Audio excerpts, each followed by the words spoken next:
à toutes, j'espère que vous allez bien.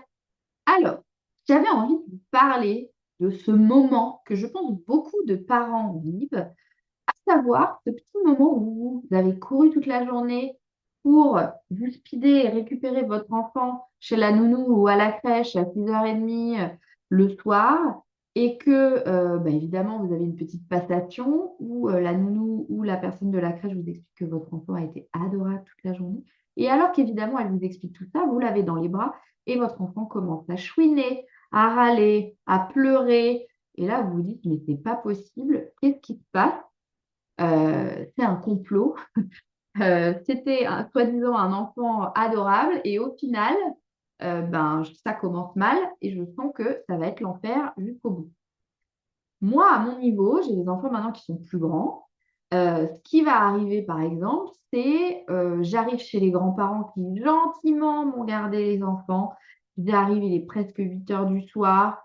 Pareil, ça a été des vrais petits anges, évidemment. Bon, c'est toujours des petits anges avec les grands-parents, hein. Pour nous, ils sont moins des anges, mais en l'occurrence, ça a été des vrais petits anges, tout va bien. Et là, à partir du moment où on commence à dire, allez récupérer vos affaires, commencez à venir mettre les chaussures, les manteaux, etc., là, évidemment, ça commence. Alors, ils commencent à rien écouter, ils commencent à se disputer, ils commencent à chahuter dans tous les sens.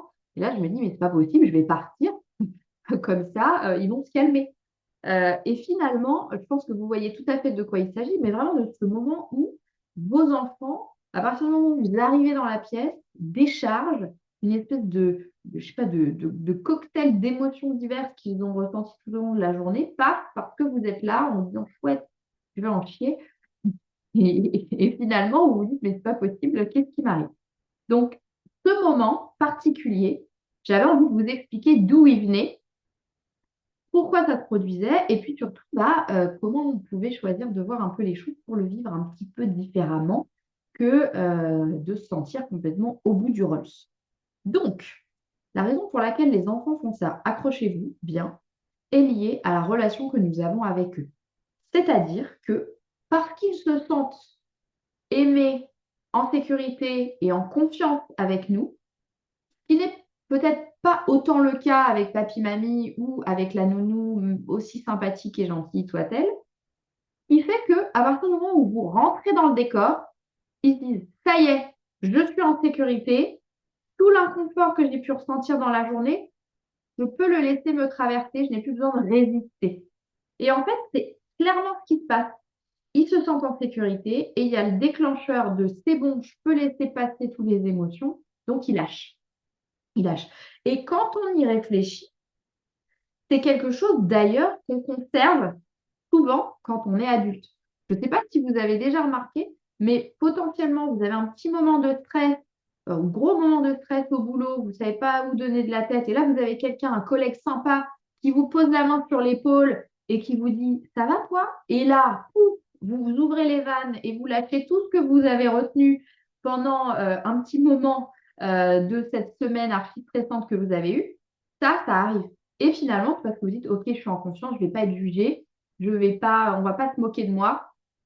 Je suis en sécurité pour exprimer mes émotions. Je laisse déverser. Moi, j'ai un souvenir tout particulier de ce moment et qui a été un moment particulièrement intense pour moi. C'était il y a quelques années. Alors, je ne saurais plus dire quelle année en particulier, mais j'étais accompagnée par une psy à ce moment-là et j'avais eu une séance particulièrement intense. Séance durant laquelle j'avais été assez solide et j'avais tenu bon.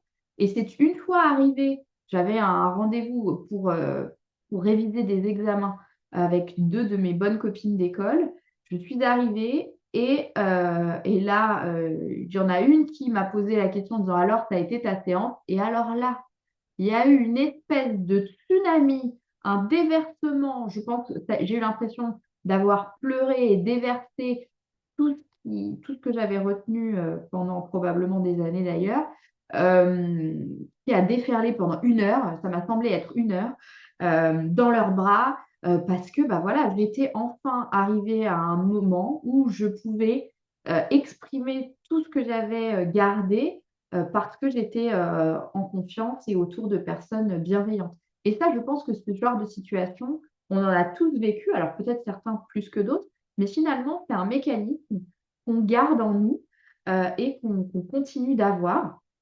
Et du coup, plutôt que d'envisager que ce qui se passe pour nos enfants est un complot dirigé à notre encontre, et que évidemment ça survient quand on est au bout du rouleau, qu'on est hyper fatigué, qu'on n'a qu'une seule envie, c'est d'aller nous coucher.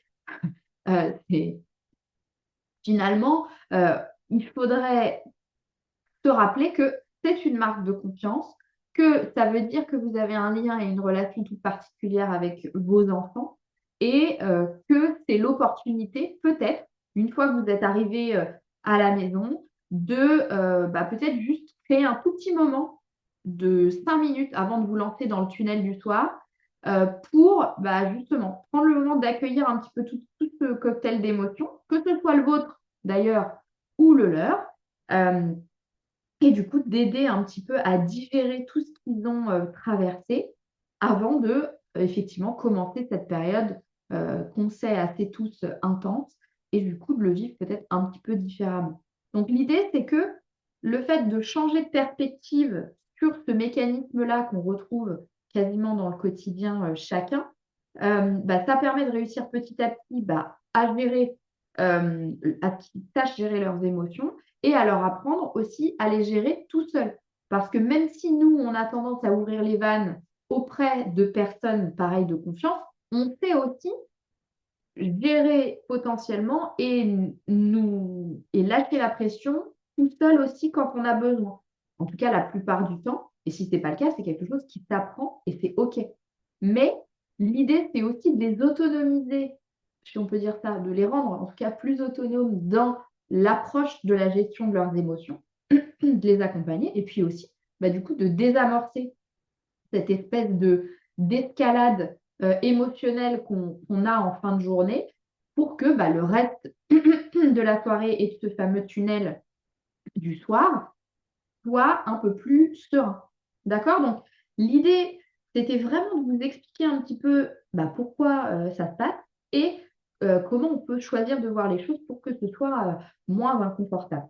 Donc, je voulais essayer de changer un peu de perspective sur ces moments que je sais parfois difficiles, voir effectivement ce que ça change pour vous et pour votre enfant d'avoir un regard nouveau sur ce schéma. Euh, et puis, euh, et puis, du coup, de gérer différemment ce type d'événement. Et si vous sentez que malgré cette vision un petit peu nouvelle de ces situations, vous vous sentez complètement démuni, complètement débordé, finalement, face aux émotions de vos enfants, et puis surtout aux vôtres concernant leurs émotions à eux, évidemment, je peux essayer de vous aider, moi, à les vivre différemment. Je vais vous donner des clés concrètes et qu'on peut activer vraiment facilement pour aider à redescendre la charge émotionnelle et la pression dans ces moments-là. Et puis, du coup, vous permettre d'avoir des moments comme ça qui sont moins lourds et qui donc seraient plus harmonieux, en tout cas dans le quotidien. Ce n'est pas toujours évident de le faire tout seul et parfois un changement de perspective n'est pas suffisant.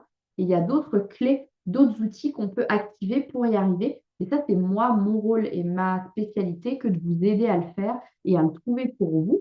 Et puis ensuite, potentiellement, à transmettre ces outils-là à vos enfants pour qu'eux-mêmes puissent en bénéficier à l'avenir.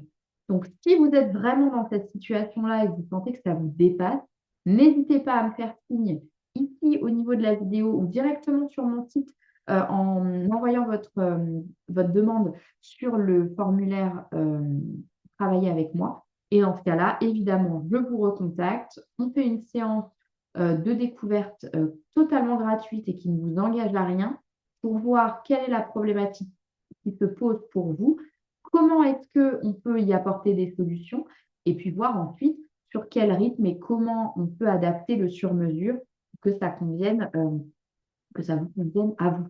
Donc, vraiment, c'est comme ça que ça fonctionne. Donc, n'hésitez pas à faire la demande. Ça change tout de faire la démarche d'investir en soi et de déverrouiller les blocages qu'on a pour nous-mêmes dans notre quotidien et que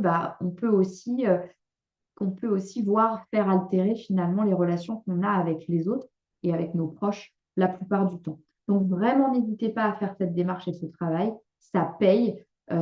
Personnellement, le fait de faire cette démarche, moi, a changé beaucoup de choses pour moi et c'est ce qui m'a évidemment donné envie de partager cette richesse et tous ces outils pour en faire profiter le plus grand nombre et aider à mon niveau à impacter au maximum la vie des femmes, des hommes et des enfants dans ce monde pour essayer d'aller vers quelque chose de plus serein, de plus apaisé.